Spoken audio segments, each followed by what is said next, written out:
In the modern age of the music industry, there's one huge question that every independent artist asks, and that's whether you need to be focusing on the pre-release promotion or the post-release promotion. The biggest reason why there are two schools of thought on this is that the old school side of the industry is coming from a nature of doing everything pre-release to build the hype so that people buy your music once it comes out, purchasing CDs, downloading on iTunes, whatever the case may be. That's where the industry comes from. It's a transactional sort of thing. It's ultimately like you're promoting a specific product that you want to sell out on the first day. The reason things have started to shift is because of social media. It's enabled a lot of artists to take their careers into their own hands and remain independent, but at the same time, it leaves them with the question of how do I navigate promoting my own work? This isn't something that artists previously really had to do, but if you stay independent, you're typically responsible for that yourself. So for those reasons, there's two large schools of thought, and it's focusing energy on pre-release versus focusing energy on post-release.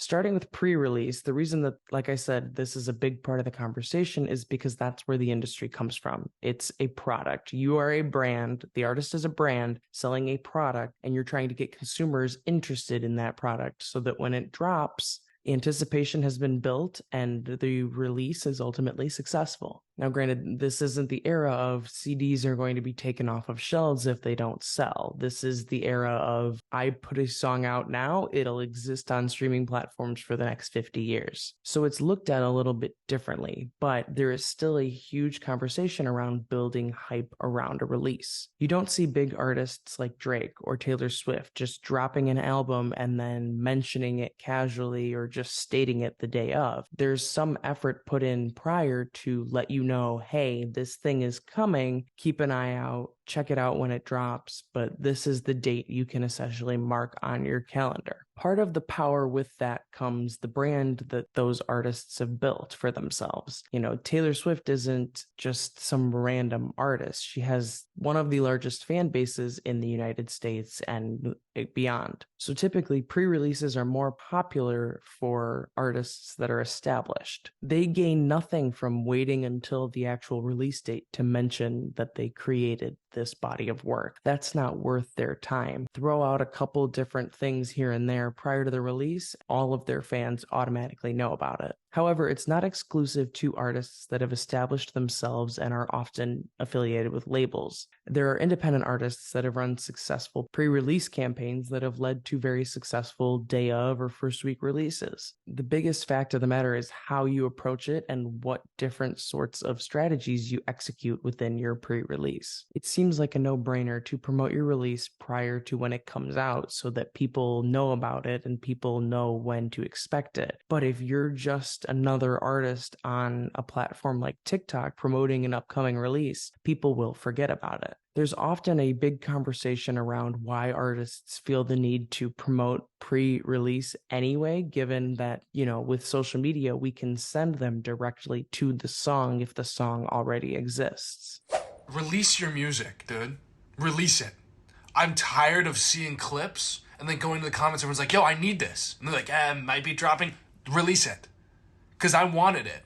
Again, the hype is great, but the hype also comes at a cost. And that cost can be losing the attention of people you would have had if the song had already been out. Every case looks different, but you don't want to be promoting something 3 months before it's out. On the other side of that, 2 weeks prior doesn't quite give you enough time to build the hype that your release deserves. I'm not the biggest advocate for any sort of pre-release focus. I'd rather put the energy in post-release again so we can send whoever sees that content to the song itself rather than send them to some link to pre-save and sign into Spotify and do all that. So that's where the other side of the conversation comes in. The best part about the post-release strategy is that you can focus your energy on the release itself and you don't have to worry about focusing on any release date or limiting yourself to any timeline. The music could have been out for 6 months by now, but if you're promoting it, then people will find it. No one's going to find a song that they like, go check it out, and then see that it was put out 3 years ago and think, oh, this isn't recent. I don't care anymore. Music is timeless, so use that to your advantage.